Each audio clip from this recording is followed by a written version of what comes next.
ॐ कुलदेव्यै नमः। अथ कुलदेवी महामंत्रः। इस कुलदेवी महामंत्र का नित्य ही जाप करने से अथवा इस मंत्र का श्रवण करने से कुलदेवी हमेशा प्रसन्न रहती है और घर में सुख समृद्धि हमेशा बनी रहती है। इसीलिए सभी को चाहिए कि वह नित्य सुबह शाम इस कुलदेवी महामंत्र का जाप अवश्य करें। ओम कुलदेव्यै नमः। ओम कुलदेव्यै नमः। ओम कुलदेव्यै नमः। ओम कुलदेव्यै नमः। ओम कुलदेव्यै नमः। ओम श्री कुलदेव्यै नमः। ओम श्री कुलदेव्यै नमः। ओम श्री कुलदेव्यै नमः। ओम श्री कुलदेव्यै नमः। ओम श्री कुलदेव्यै नमः। ओम श्री कुलदेव्यै नमः। ओम श्री कुलदेव्यै नमः। ओम श्री कुलदेव्यै नमः। ओम श्री कुलदेव्यै नमः। ओम श्री कुलदेव्यै नमः। ओम श्री कुलदेव्यै नमः। ओम श्री कुलदेव्यै नमः। ओम श्री कुलदेव्यै नमः। ओम श्री कुलदेव्यै नमः। ओम श्री कुलदेव्यै नमः। ओम श्री कुलदेव्यै नमः। ओम श्री कुलदेव्यै नमः। ओम श्री कुलदेव्यै नमः। ओम कुलदेव्यै नमः। ओम कुलदेव्यै नमः। ओम कुलदेव्यै नमः। ओम कुलदेव्यै नमः। ओम कुलदेव्यै नमः। ओम श्री कुलदेव्यै नमः। ओम श्री कुलदेव्यै नमः। ओम श्री कुलदेव्यै नमः। ओम श्री कुलदेव्यै नमः। ओम श्री कुलदेव्यै नमः। ओम श्री कुलदेव्यै नमः। ओम श्री कुलदेव्यै नमः। ओम श्री कुलदेव्यै नमः।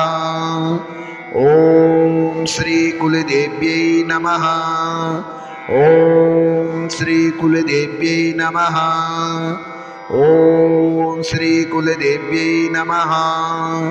ओम श्री कुलदेव्यै नमः। ओम श्री कुलदेव्यै नमः। ओम श्री कुलदेव्यै नमः। ओम श्री कुलदेव्यै नमः। ओम श्री कुलदेव्यै नमः।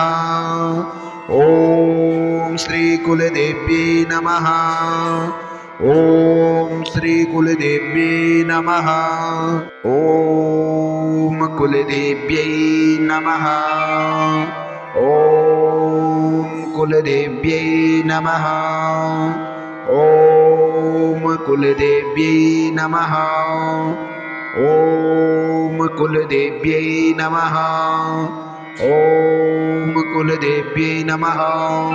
ओम श्री कुलदेव्यै नमः। ओम श्री कुलदेव्यै नमः। ओम श्री कुलदेव्यै नमः। ओम श्री कुलदेव्यै नमः। ओम श्री कुलदेव्यै नमः। ओम श्री कुलदेव्यै नमः। ओम श्री कुलदेव्यै नमः। ॐ श्री कुलदेव्यै नमः। ॐ श्री कुलदेव्यै नमः। ॐ श्री कुलदेव्यै नमः। ॐ श्री कुलदेव्यै नमः। ॐ श्री कुलदेव्यै नमः। ॐ श्री कुलदेव्यै नमः। ॐ श्री कुलदेव्यै नमः। ॐ श्री कुलदेव्यै नमः। ॐ श्री कुलदेव्यै नमः। ॐ श्री कुलदेव्यै नमः। ॐ श्री कुलदेव्यै नमः। ॐ कुलदेव्यै नमः। ॐ कुलदेव्यै नमः। ॐ कुलदेव्यै नमः। ॐ कुलदेव्यै नमः। ॐ कुलदेव्यै नमः। ॐ श्री कुलदेव्यै नमः। ॐ श्री कुलदेव्यै नमः। ॐ श्री कुलदेव्यै नमः। ॐ श्री कुलदेव्यै नमः। ॐ श्री कुलदेव्यै नमः। ॐ श्री कुलदेव्यै नमः। ॐ श्री कुलदेव्यै नमः। ॐ श्री कुलदेव्यै नमः।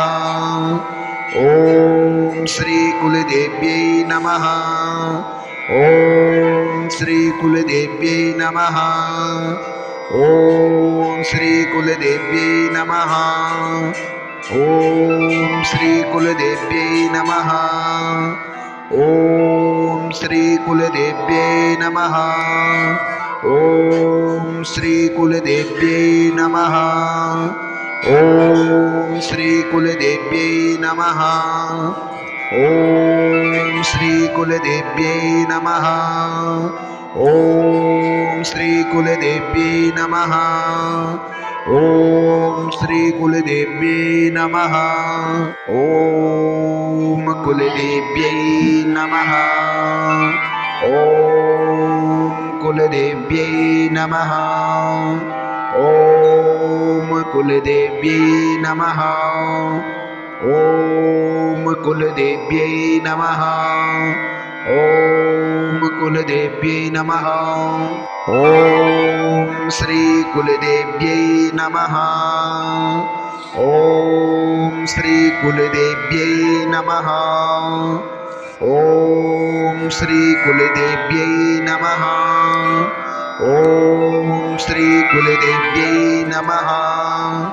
ॐ श्री कुलदेव्यै नमः। ॐ श्री कुलदेव्यै नमः। ॐ श्री कुलदेव्यै नमः। ॐ श्री कुलदेव्यै नमः। ॐ श्री कुलदेव्यै नमः। ॐ श्री कुलदेव्यै नमः। ॐ श्री कुलदेव्यै नमः। ॐ श्री कुलदेव्यै नमः। ॐ श्री कुलदेव्यै नमः। ॐ श्री कुलदेव्यै नमः। ॐ श्री कुलदेव्यै नमः। ॐ श्री कुलदेव्यै नमः। ॐ श्री कुलदेव्यै नमः। ॐ श्री कुलदेव्यै नमः। ॐ कुलदेव्यै नमः। ॐ कुलदेव्यै नमः। ॐ कुलदेव्यै नमः। ॐ कुलदेव्यै नमः। ॐ कुलदेव्यै नमः। ॐ श्री कुलदेव्यै नमः। ॐ श्री कुलदेव्यै नमः। ॐ श्री कुलदेव्यै नमः। ॐ श्री कुलदेव्यै नमः। ॐ श्री कुलदेव्यै नमः। ॐ श्री कुलदेव्यै नमः। ॐ श्री कुलदेव्यै नमः। ॐ श्री कुलदेव्यै नमः। ॐ श्री कुलदेव्यै नमः। ॐ श्री कुलदेव्यै नमः। ॐ श्री कुलदेव्यै नमः। ॐ श्री कुलदेव्यै नमः। ॐ श्री कुलदेव्यै नमः। ॐ श्री कुलदेव्यै नमः। ॐ श्री कुलदेव्यै नमः। ॐ श्री कुलदेव्यै नमः। ॐ श्री कुलदेव्यै नमः। ॐ श्री कुलदेव्यै नमः। ॐ कुलदेव्यै नमः। ॐ कुलदेव्यै नमः। ॐ कुलदेव्यै नमः। ॐ कुलदेव्यै नमः। ॐ कुलदेव्यै नमः। ॐ श्री कुलदेव्यै नमः। ॐ श्री कुलदेव्यै नमः। ॐ श्री कुलदेव्यै नमः। ॐ श्री कुलदेव्यै नमः। ॐ श्री कुलदेव्यै नमः। ॐ श्री कुलदेव्यै नमः। ॐ श्री कुलदेव्यै नमः। ॐ श्री कुलदेव्यै नमः। ॐ श्री कुलदेव्यै नमः। ॐ श्री कुलदेव्यै नमः। ॐ श्री कुलदेव्यै नमः। ॐ श्री कुलदेव्यै नमः। ॐ श्री कुलदेव्यै नमः। ॐ श्री कुलदेव्यै नमः। ॐ श्री कुलदेव्यै नमः। ॐ श्री कुलदेव्यै नमः। ॐ श्री कुलदेव्यै नमः। ॐ श्री कुलदेव्यै नमः। ॐ कुलदेव्यै नमः। ॐ कुलदेव्यै नमः। ॐ कुलदेव्यै नमः। ॐ कुलदेव्यै नमः। ॐ कुलदेव्यै नमः। ॐ श्री कुलदेव्यै नमः। ॐ श्री कुलदेव्यै नमः। ॐ श्री कुलदेव्यै नमः। ॐ श्री कुलदेव्यै नमः। ॐ श्री कुलदेव्यै नमः। ॐ श्री कुलदेव्यै नमः। ॐ श्री कुलदेव्यै नमः। ॐ श्री कुलदेव्यै नमः। ॐ श्री कुलदेव्यै नमः। ॐ श्री कुलदेव्यै नमः। ॐ श्री कुलदेव्यै नमः। ॐ श्री कुलदेव्यै नमः। ॐ श्री कुलदेव्यै नमः। ॐ श्री कुलदेव्यै नमः। ॐ श्री कुलदेव्यै नमः। ॐ श्री कुलदेव्यै नमः। ॐ श्री कुलदेव्यै नमः। ॐ श्री कुलदेव्यै नमः। ॐ कुलदेव्यै नमः। ॐ कुलदेव्यै नमः। ॐ कुलदेव्यै नमः। ॐ कुलदेव्यै नमः। ॐ कुलदेव्यै नमः। ॐ श्री कुलदेव्यै नमः। ॐ श्री कुलदेव्यै नमः। ॐ श्री कुलदेव्यै नमः। ॐ श्री कुलदेव्यै नमः। ॐ श्री कुलदेव्यै नमः। ॐ श्री कुलदेव्यै नमः। ॐ श्री कुलदेव्यै नमः। ॐ श्री कुलदेव्यै नमः। ॐ श्री कुलदेव्यै नमः। ॐ श्री कुलदेव्यै नमः। ॐ श्री कुलदेव्यै नमः। ॐ श्री कुलदेव्यै नमः। ॐ श्री कुलदेव्यै नमः। ॐ श्री कुलदेव्यै नमः। ॐ श्री कुलदेव्यै नमः। ॐ श्री कुलदेव्यै नमः। ॐ श्री कुलदेव्यै नमः। ॐ श्री कुलदेव्यै नमः। ॐ कुलदेव्यै नमः। ॐ कुलदेव्यै नमः। ॐ कुलदेव्यै नमः। ॐ कुलदेव्यै नमः। ॐ कुलदेव्यै नमः। ॐ श्री कुलदेव्यै नमः। ॐ श्री कुलदेव्यै नमः। ॐ श्री कुलदेव्यै नमः। ॐ श्री कुलदेव्यै नमः।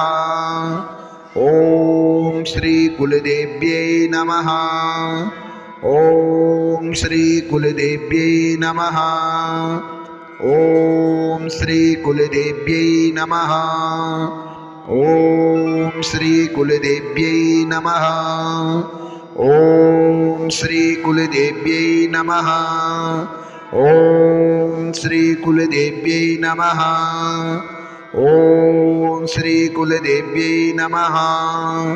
ॐ श्री कुलदेव्यै नमः। ॐ श्री कुलदेव्यै नमः।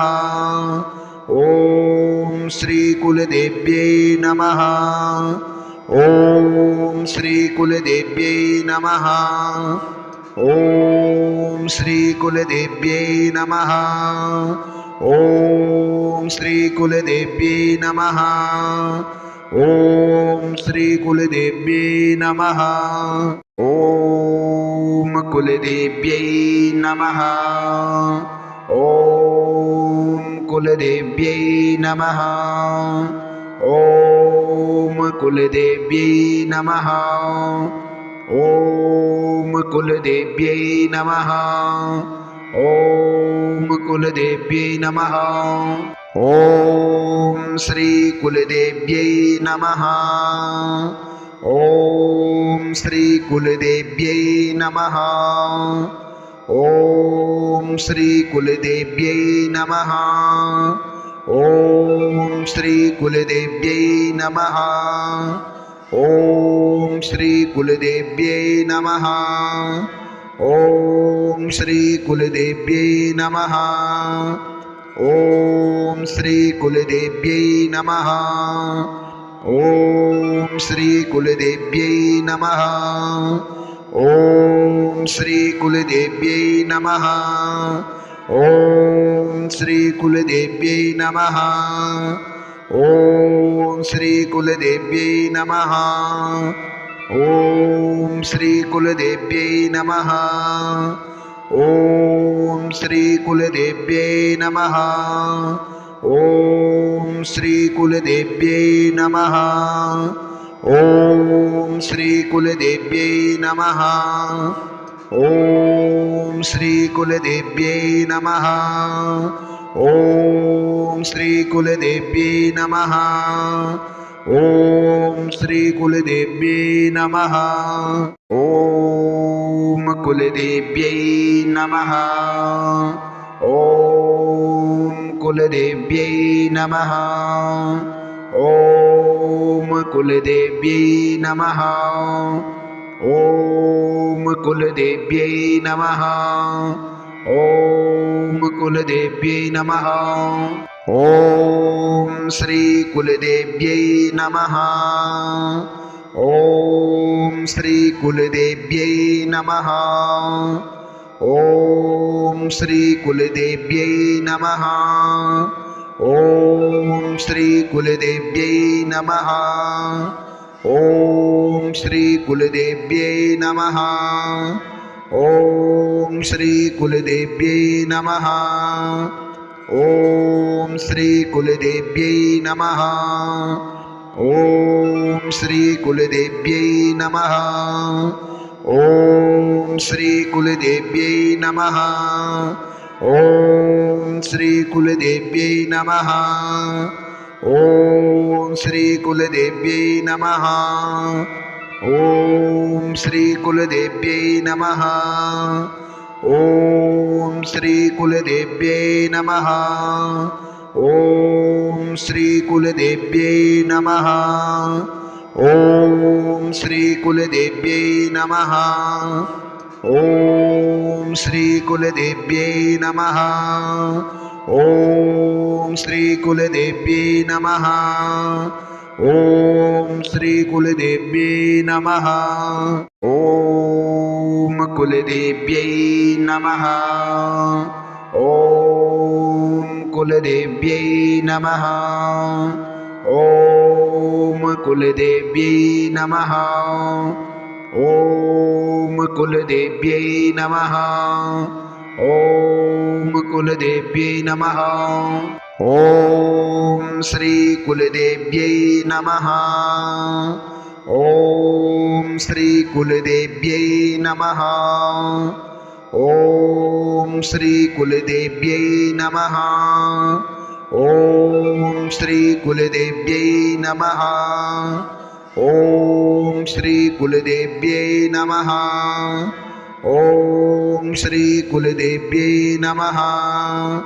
ॐ श्री कुलदेव्यै नमः। ॐ श्री कुलदेव्यै नमः। ॐ श्री कुलदेव्यै नमः। ॐ श्री कुलदेव्यै नमः। ॐ श्री कुलदेव्यै नमः। ॐ श्री कुलदेव्यै नमः। ॐ श्री कुलदेव्यै नमः। ॐ श्री कुलदेव्यै नमः।